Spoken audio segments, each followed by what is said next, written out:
Udah kan ini? Bismillahirrahmanirrahim. Bismillahirrahmanirrahim. Assalamualaikum warahmatullahi wabarakatuh.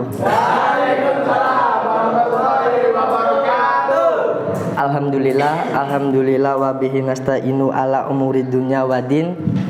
Wa sholatu wa salamu ala sayyidina mursalin Muhammad wa ala alihi wa sahbihi ajmain amma ba'd.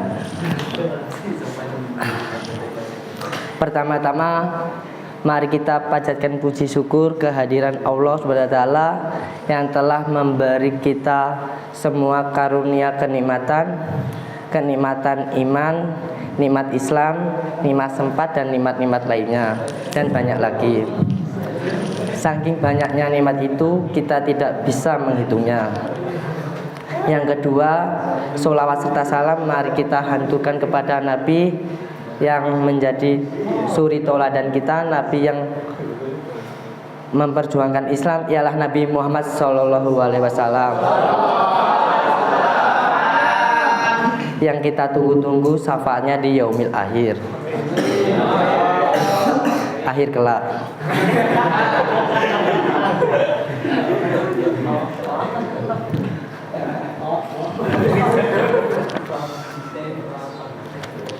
Para ustadz dan teman-teman yang dirahmati oleh Allah SWT, berbicara tentang ibu, pastinya tahu ibu itu memiliki kedudukan yang sangat tinggi dalam agama Islam.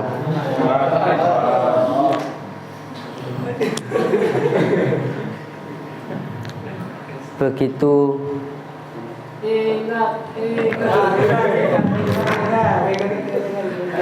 mulianya kedudukan sang ibu dalam Islam.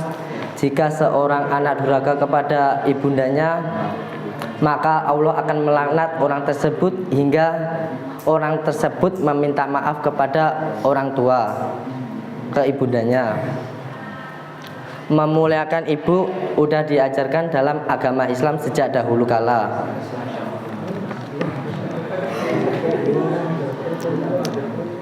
Dalam suatu hadis yang memisahkan seorang sahabat yang terkenal di langit namun tak terkenal di bumi. Siapakah itu yang terkenal di langit namun tak terkenal di bumi? Dia adalah seorang yang bernama Uwais Al-Qarni.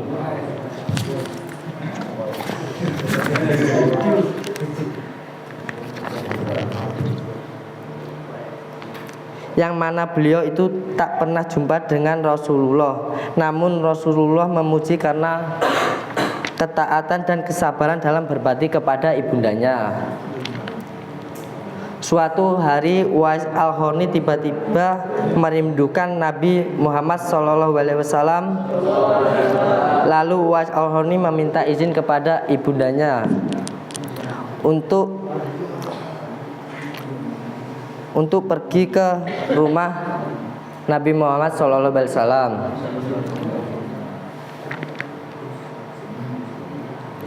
Dan Uwais Al-Qarni pun berkata, "Wahai ibu, saya meminta izin untuk bertemu Rasulullah SAW di Madinah." Lalu sang ibu pun mengizinkannya untuk bertemu baginda Rasulullah SAW. Kemudian setelah mendapatkan izin kepada orang tuanya,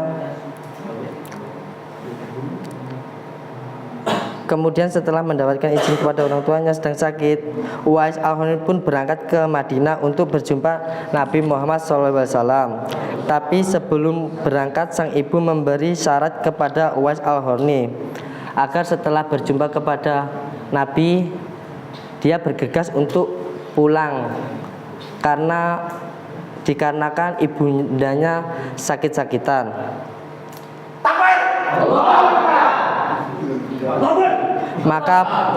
Maka berangkatlah sang Uwais Al-Qarni ke Madinah untuk berjumpa dengan Nabi Muhammad.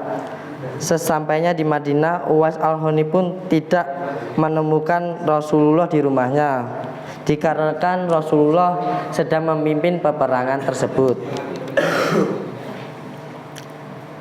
Lalu Uwais Al-Qarni pun hanya menitipkan salamnya rindu kepada Aisyah agar disampaikan kepada Rasulullah SAW.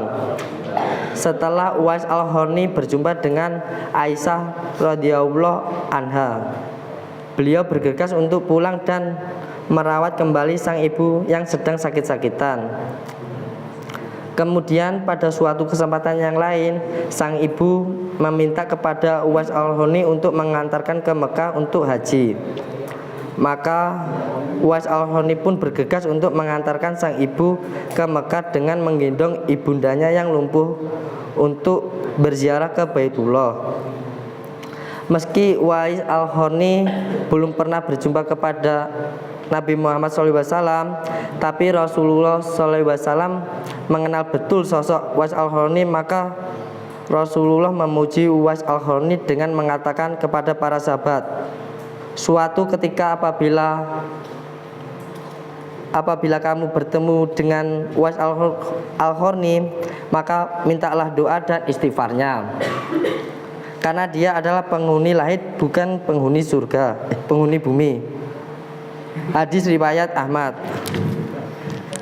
Maka oleh karena itu kita senantiasa berbakti kepada orang tua, terutama ibu, karena ridhonya Allah terdapat pada ridhonya sang ibu, dan murkanya Allah terdapat pula pada murkanya orang tua. Kita berbakti kepada orang tua maka akan melahirkan ridhonya Allah SWT. Karena ridhonya Allah kita bisa masuk kepada surganya nanti. Mungkin hanya ini yang dapat saya sampaikan. Apabila ada salahnya dan kurangnya itu datangnya dari saya pribadi, dan ada baiknya itu mungkin datangnya dari Allah SWT. Wabillahi taufik wal hidayah. Assalamualaikum warahmatullahi wabarakatuh.